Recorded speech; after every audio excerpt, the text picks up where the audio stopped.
Костер, решетка. Несколько поленьев или палок в ряд с небольшим зазором. Несколько рядов. Каждый следующий ряд перпендикулярен предыдущему.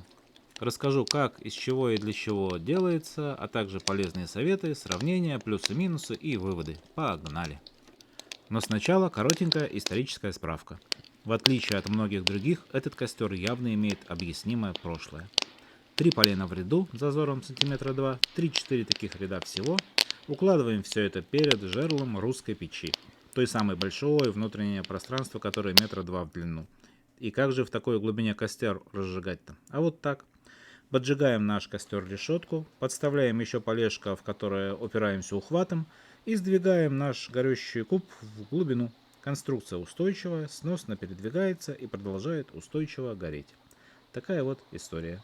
Но это было, что было. Теперь же о костре решетки в современных походных условиях. Костер этот в определенных ситуациях неплох, обсудим. Начнем же с того, как он делается.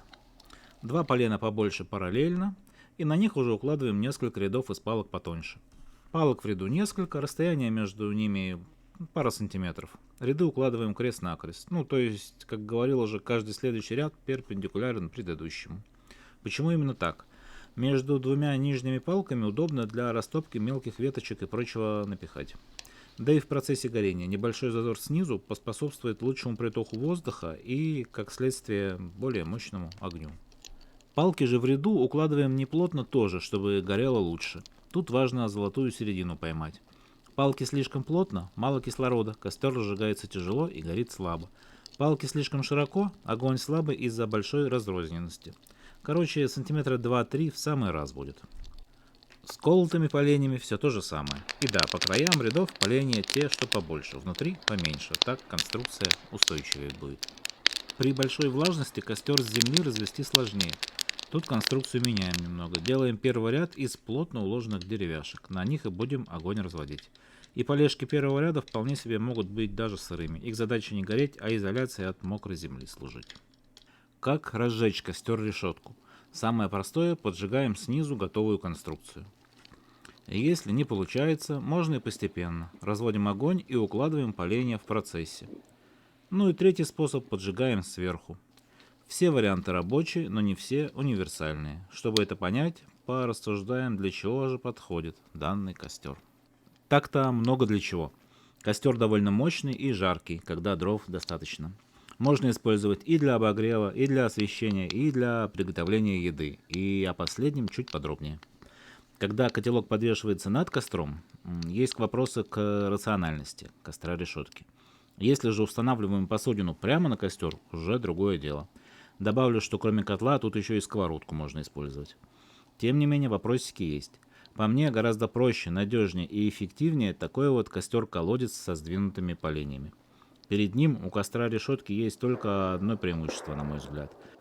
У него площадь больше, и можно больше посуду одновременно установить на огонь. Когда-то это может быть полезно. Еще одно направление для применения костра решетки – это костер сигнальный. Наряду с костром-шалашом данный костер подходит, когда нужно подать сигнал СОС. Делаем рядов только побольше, так пламя выше будет. Также отмечу и удобство в том, что можно сконструировать и собрать всю конструкцию, а поджигать тогда, когда наступит подходящий момент.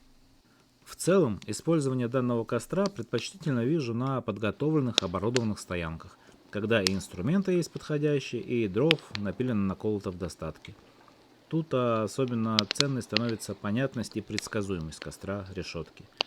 Это прям конструктор для начинающих. Любому, даже далекому от походной жизни человеку несложно объяснить, сколько полешек взять, как уложить, как разжечь. Плюсом заранее знаем, сколько времени все это будет устойчиво гореть. Хорошего качества поленья примерно полчаса. Такая вот история. Еще несколько общих советов. Первый. По мере прогорания можно делать новые докладки дров. Также решеткой. Разгораться они будут быстро на горячей основе. Второй. Подкладывать можно и сырые дрова. Просушатся, сгорят и они. Третий. Мощностью пламени можно управлять, сдвигая плотно или делая посвободнее дрова в ряду. Ну и четвертым на заметку отмечу, что одной сухой сосенки диаметром ствола сантиметров 10-15 хватит и на полноценный костер-решетку, и чтобы еще дров добавить в процессе. Приближаясь к финалу, суммирую преимущества и недостатки. Плюсы. Много света, много тепла, можно готовить прямо на костре без дополнительных приспособлений, и понятность и предсказуемость. Минусы. Нужно много дров и почти обязателен инструмент – пила или топор опционально. Пора подводить итоги.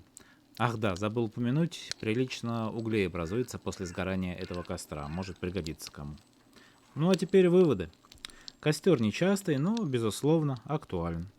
Применяйте с умом, да и просто жгите, чего уж. Такие геометрически ровные костры по-своему красивы. Добрых вам дорог. До скорого.